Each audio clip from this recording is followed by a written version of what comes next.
Above a city drowning in noise, two hearts whispered louder than the world below. It was their place. The rooftop of her apartment, 6 floors above cracked sidewalks and honking horns, far from the heaviness of reality. Here, the world paused. The sun melted into the skyline like a secret whispered at dusk. Emma leaned against the rusty railing, her eyes chasing fading clouds.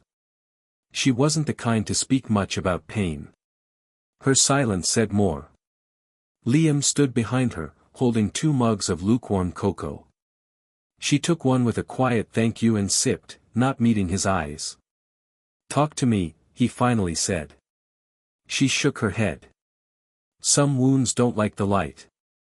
"I don't need to see them to stand beside you," he replied. A long pause. Then, slowly, she turned. "Promise me something, Liam. Anything. If I ever start to fall, not physically, but," her voice caught, "if I start slipping into that dark place again, don't walk away. Even if I push you." He stepped forward and cupped her face. "I won't walk. I'll run to you." In that golden hour, among crickets and city lights, a promise was made. One that neither of them knew would soon be tested. Days passed. Emma smiled. She laughed. She worked long hours at the library and sent good morning texts with sun emojis. But something shifted. It began with a call.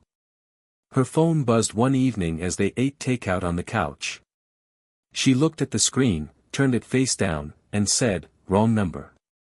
But her hands trembled. Later, Liam found her staring out the window, tears pooling in her eyes.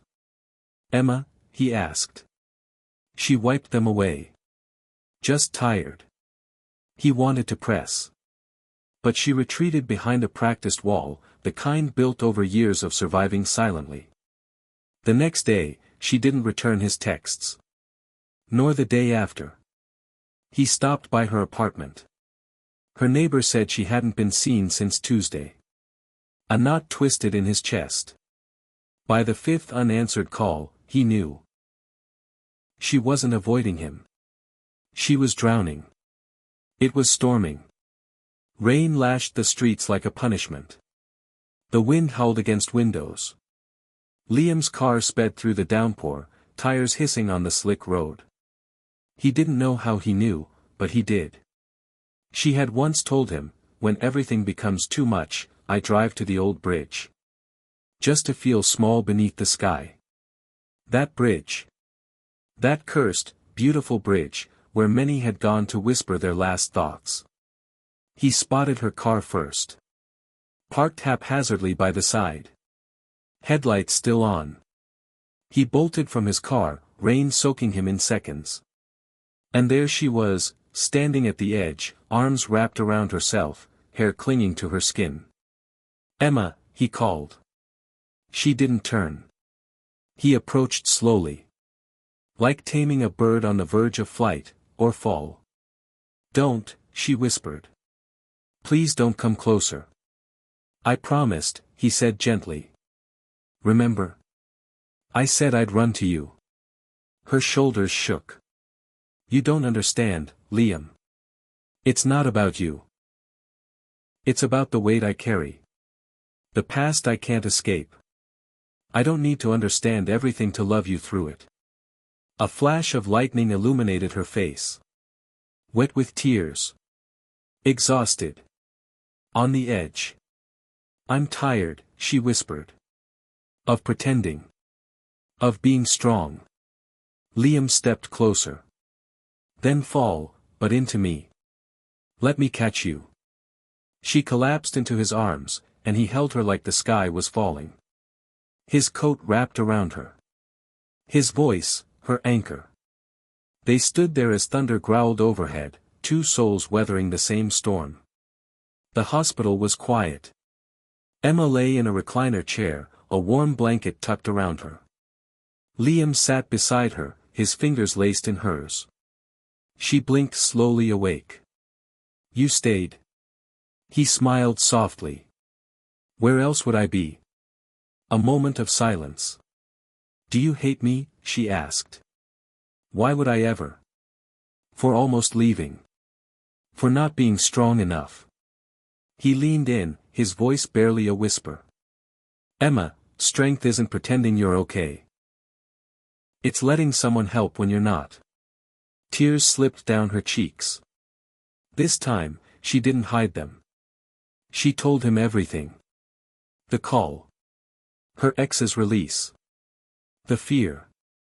The suffocating feeling of history repeating itself. Liam listened. Not to respond. But to witness. I thought I was a burden, she said. You're a blessing, he whispered. And love, real love, shows up, especially when it's hardest. In that hospital room, something shifted. Not a grand transformation. But a seed of hope. A decision to fight, for healing, for each other. Weeks later, the world looked different. Emma began therapy. Took walks. Wrote again.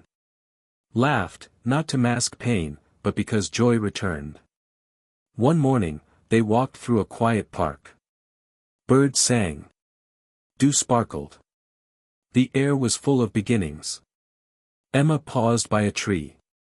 You saved me, Liam, she said. He smiled. No. I reminded you of your strength. You saved yourself. She looked up. I don't want a perfect love. I just want someone who stays. You already have him. They sat on a bench, watching the sun rise. And as light spilled across the grass, Emma leaned her head on his shoulder. In a world that forgets how to hold on, the narration would say. These two proved something beautiful, that true love isn't always grand. Sometimes, it's found in quiet acts of staying. Of reaching out. Of holding on when letting go feels. Because in the end, the truest relationships are not those untouched by storms. But those who weather them, and choose to stay.